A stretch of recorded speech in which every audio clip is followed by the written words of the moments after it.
Assalamualaikum warahmatullahi wabarakatuh. Baik anak-anak, sebelum kita masuk ke pembelajaran, marilah kita berdoa dulu. Silakan Mas Abdul. Sebelum belajar,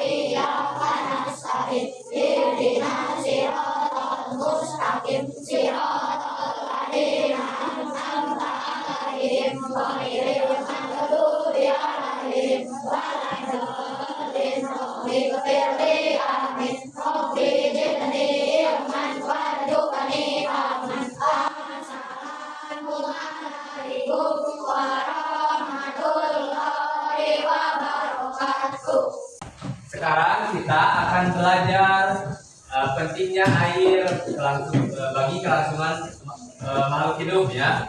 Nah, kalian tahu air? Tahu? Nah, semua tahu ya air. Dalam kehidupan sehari-hari kita sebagai makhluk hidup, kita sebagai manusia membutuhkan apa? Membutuhkan air. Nah, maka dari itu kita akan membahas siklus air ya.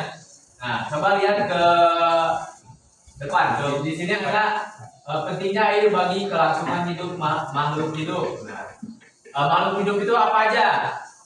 Coba sebutkan. Ada berapa? Ada tumbuhan, manusia, terus hewan. Nah, semua itu membutuhkan apa? Membutuhkan air. Ya. Selain itu, di rumah kalian terdapat itu air ya, buat minum, terus buat mencuci, buat masak. Ya. Bapak mau tanya, air yang ada di rumah kalian itu berasal dari mana? Tahu? Dari mana? Dari gunung. Dan ada lagi dari mana? Coba sebutkan, dari mana lagi? Mata air. Terus selain itu dari sumur. Nah, lanjut. Air selalu tersedia di bumi karena adanya siklus air. Nah, ini pengertian dari siklus air adalah proses perputaran air yang terjadi secara terus-menerus dari permukaan bumi ke atmosfer dan kembali lagi ke permukaan bumi. Tadi ada beberapa siklus air. Ada berapa tadi siklus air? Ada berapa? Ada 3. Apa saja? Sebutkan. Yang pertama apa?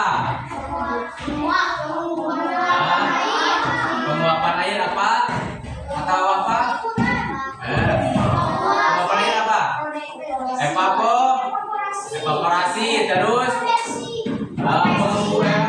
pengembunan atau kondensasi. Terus apa lagi? Hujan atau apa? Halo, apa kabar? Kali ini kita akan belajar muatan pelajaran ilmu pengetahuan alam.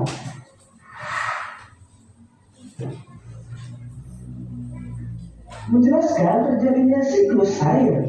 Air yang ada di bumi mengalami siklus air. Siklus air adalah proses perputaran air yang terjadi secara terus-menerus dari permukaan bumi ke atmosfer dan kembali lagi ke permukaan bumi.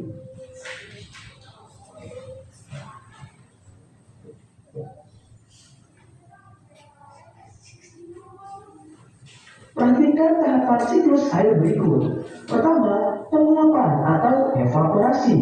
Kedua, pengembunan atau kondensasi. Ketiga, hujan atau presipitasi.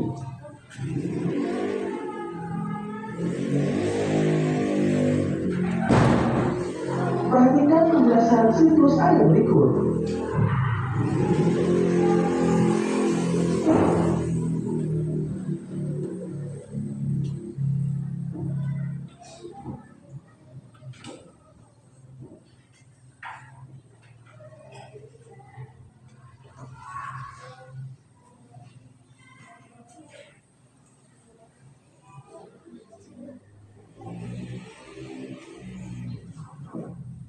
Selanjutnya menjelaskan keberadaan air di permukaan bumi. Di daratan, air hujan dapat langsung mengalir ke sungai atau danau dan ada yang juga diserap oleh tanah. Proses penyerapan air ke dalam tanah dinamakan infiltrasi.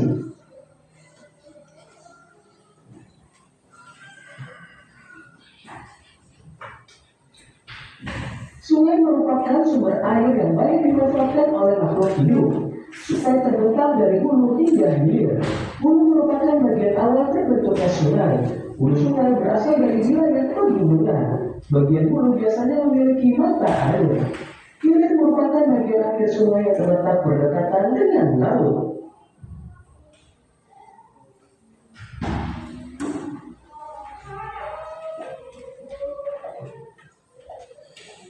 Berikut contoh pemanfaatan sungai. Sarana transportasi air. Pengairan sawah. Nah, ini contoh Media pemanfaatan tambang sungai. ikan dan udang.